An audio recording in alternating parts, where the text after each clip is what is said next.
Mesmerizing wedding collection. Tejaswini by Chungat Jewelry. Edasseri jewellery Kalady. ഏറ്റവും കുറഞ്ഞ പണിക്കൂലിയിൽ ലൈറ്റ് വെയ്റ്റ് 916 സ്വർണ്ണാഭരണങ്ങൾ ലഭിക്കുന്ന കാലടിയിലെ ജനപ്രിയ jewellery Edasseri jewellery Kalady. Verified പ്രോപ്പർട്ടികൾ വാങ്ങാൻ വിൽക്കാൻ ഇനി trusted real estate partner dreams land reality. വീടോ സ്ഥലമോ ഫ്ളാറ്റോ വില്ലയോ കണ്ടെത്താൻ വെരിഫൈഡ് പ്രോപ്പർട്ടികൾ മാത്രം ലിസ്റ്റ് ചെയ്തിട്ടുള്ള trusted web portal. Real estate രംഗത്ത് 12 വർഷത്തെ പാരമ്പര്യം.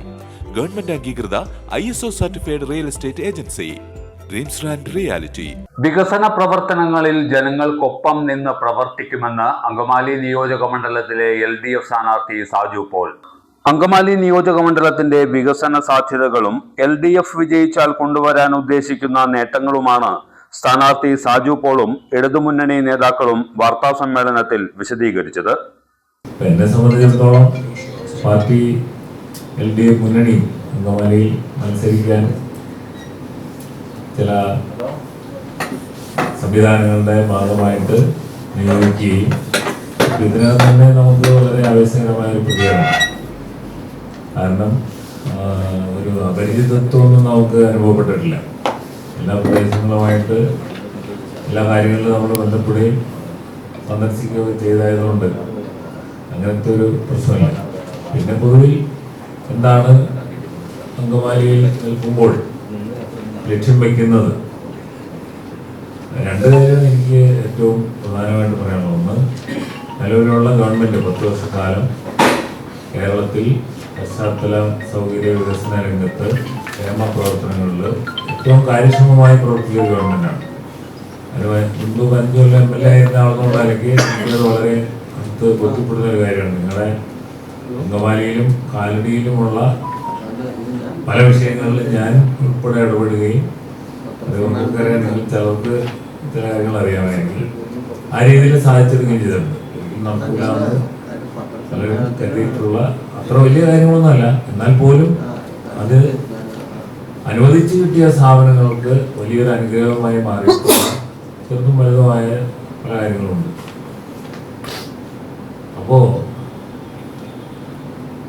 ഞങ്ങൾ ഇപ്പോൾ പെരുമ്പാവൂരിൽ തന്നെ ഈ അങ്കമാലിയുമായി ബന്ധപ്പെട്ട് ഏറ്റവും വലിയൊരു സംരംഭ യാഥാർത്ഥ്യമായ മലയാറ്റൂർ കോടനാട് പാലമാണ്. അപ്പോൾ അതിൽ ഞങ്ങൾ അക്കരെയൊക്കെയുള്ള എല്ലാ ജനപ്രതിനിധികളും വളരെ യോജിച്ചും സഹകരിച്ചും ആ ഭൂവുടമകളുടെ മുഴുവൻ സമ്മതപത്രം മുൻകൂറായി വാങ്ങിയതുകൊണ്ടാണ് ആ പാലം പണി നടന്നത്. അപ്പോൾ ലാൻഡ് അക്വിസിഷനും ടെൻഡർ പ്രൊസീജിയറും പാരലായി നടന്നു. കാഞ്ഞൂർ പാലം ശ്രീ അൻവസാദത്ത് ഞങ്ങളെല്ലാം സമീപിച്ച് അക്കരെയൊക്കെയുള്ള എല്ലാവരും കൂടിയാലോചിച്ചു. അക്കരെ സ്ഥലം വേണ്ടി വന്നില്ല, കാരണം പുഴ വരെ റോഡുണ്ട്. ഞങ്ങളുടെ ഭാഗത്താണ് സ്ഥലം എടുക്കേണ്ടത്. അതും 6-7 ഭൂവുടമകളുടെ 1 ഏക്കർ താഴെയുള്ള സ്ഥലം വേണ്ടി വന്നു. പക്ഷെ അവരുടെയും നമ്മൾ സമ്മതപത്രം വാങ്ങി. അപ്പോൾ ആ പ്രോജക്റ്റ് യാഥാർത്ഥ്യം. അത്തരത്തിൽ കാലടി അങ്കമാലി ഭാഗത്തുള്ള ഒരു വികസന സംരംഭങ്ങളും കഴിഞ്ഞ 10 വർഷത്തിനിടയ്ക്ക് എന്തെങ്കിലും തരത്തിലുള്ള എല്ലാവരെയും കൂട്ടിയൊഴിപ്പിച്ചു. വേണമെങ്കിൽ ഏറ്റവും മുതിർന്ന ഒരു നേതാവാണ് നമ്മുടെ MP, അദ്ദേഹത്തിന് മുൻകൈ എടുക്കാം. പക്ഷെ അങ്ങനെ ഒരു പൊതുവിഷയങ്ങൾ നമ്മൾ തെരഞ്ഞെടുപ്പിൽ രാഷ്ട്രീയം പറയും, പരസ്പരം എതിർക്കും, പരാജയപ്പെടുത്താനും വിജയിപ്പിക്കാനും നോക്കും. അത് കഴിഞ്ഞാൽ അതിർത്തി തർക്കം അതിർത്തിയിൽ നിർത്തിക്കൊണ്ട് പൊതു കാര്യങ്ങളിൽ യോജിച്ച ഒരു സംസ്കാരം. ഞാൻ ട്രാവൻകൂർ റയോൺസിൽ ആ സംവിധാനങ്ങൾ നടക്കും. MV ജയകുമാറാണ് മലയാറ്റൂർ പാലത്തിന് കല്ലിട്ടത്. ഉദ്ഘാടനം ചെയ്തത് ബഹുമാനായ ഉമ്മൻചാണ്ടിയാണ്. അതുപോലെ ബഹുമാനായ ഉമ്മൻചാണ്ടി കല്ലിട്ട ഞങ്ങളുടെ ജുഡീഷ്യൽ കോംപ്ലക്സ് ബഹുമാനായ മുഖ്യമന്ത്രി സഭ പിണറായി വിജയനാണ് ഉദ്ഘാടനം ചെയ്തത്. അപ്പോൾ സാജു പോളിന്റെ കാലത്ത് ഇത് ജയിക്കില്ല, UDFന്റെ ഭരണത്തിൽ ഇത് നടത്തിക്കൂല എന്നുള്ളൊരു നിലപാടാണ് എടുത്തിരുന്നെങ്കിൽ ഇതൊന്നും നടക്കൂല. അങ്ങനെ നിരവധി ഉദാഹരണങ്ങൾ നമുക്ക് പറയാൻ കഴിയും. അപ്പൊ അങ്കമാലിയിൽ നിന്ന് കാലടിയിലും MC റോഡിലുമുള്ള ഇന്നുള്ള ആ കുട്ടിക്കരുത്ത് പോലെ അതോടൊപ്പം തന്നെ വേണ്ടത്ര വീതിയില്ലാതെ പ്രയാസപ്പെടുന്ന ഒരു ദിവസം പോകുന്ന 10,000-കണക്കിന് വാഹനങ്ങൾ ഏറ്റവും സുഗമമായി പോകാൻ കഴിയുന്ന ഒരു പദ്ധതിക്കാണ് പിണറായി സർക്കാർ തുടക്കം കുറിക്കുന്നത്. അതൊരു മുഖ്യ കർമ്മ പരിപാടിയായി ഏറ്റെടുത്തുകൊണ്ട് മുന്നോട്ട് പോകുമെന്നാണ് ഇവിടെ ഞങ്ങൾ സൂചിപ്പിക്കുന്നത്. രണ്ടാമത്തെ കാര്യം, നമ്മളുടെ ബൈപ്പാസ് സംബന്ധിച്ച് ഞാൻ പറയേണ്ട കാര്യം നമുക്കെല്ലാം അറിയാം.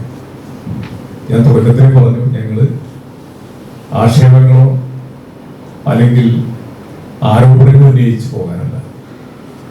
അതും ഉണ്ടാകും. സാജു പോൾ ഇടപെടൽ സ്ഥാനാർത്ഥിയായി ജയിച്ചു കഴിഞ്ഞാൽ മൂന്നാം പിണറായി ഗവൺമെന്റ് കേരളത്തിൽ ഉണ്ടാകുന്ന 100% ഉറപ്പാണ്. ആ കാര്യം കൂടി പ്രാവർത്തികമാക്കുമെന്ന് ഇവിടെ വർത്തമാനത്തിലല്ല, അത് തീരുമാനമാണ് ഇടതുപക്ഷ മുന്നണിയാണ്. മുൻമന്ത്രി അഡ്വക്കേറ്റ് ജോസറ്റയിൽ LDF നിയോജക മണ്ഡലം കൺവീനർ അഡ്വക്കേറ്റ് KK ഷിബു, നേതാക്കളായ M മുകേഷ്, ബെന്നി മൂഞ്ഞേലി, മാത്യൂസ് കോലഞ്ചേരി, സനൽ മൂലങ്കുടി എന്നിവരും സ്ഥാനാർത്ഥിക്കൊപ്പം വാർത്താസമ്മേളനത്തിൽ പങ്കെടുത്തു.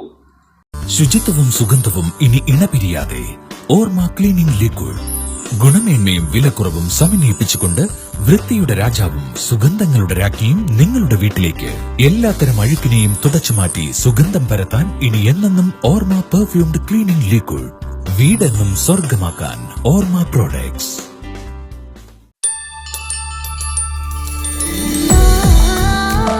വാവ്, എലഗന്റ് ഡിസൈൻ. ട്രഡീഷണലാ? ഇതൊക്കെ എന്റെ അമ്മയുടെ ആഭരണങ്ങളാ. പാരമ്പര്യത്തോളം വരില്ലല്ലോ പുതിയ ഡിസൈൻ. പാരമ്പര്യവും പുതിയ ഡിസൈനും ഒരുമിച്ച് വന്നാലോ? ഇംപോസിബിൾ. യാ, പോസിബിൾ. ഇതെല്ലാം എന്റെ കല്യാണത്തിന് വാങ്ങിയതാ. വാവ്, ഇതെവിടുന്നാ? നമ്മുടെ MV ചാക്കോ ജ്വല്ലറിന്ന്. 70 വർഷത്തെ പാരമ്പര്യല്ലേ? MV Chacko Jewelers, Angamali, 70 years of trust.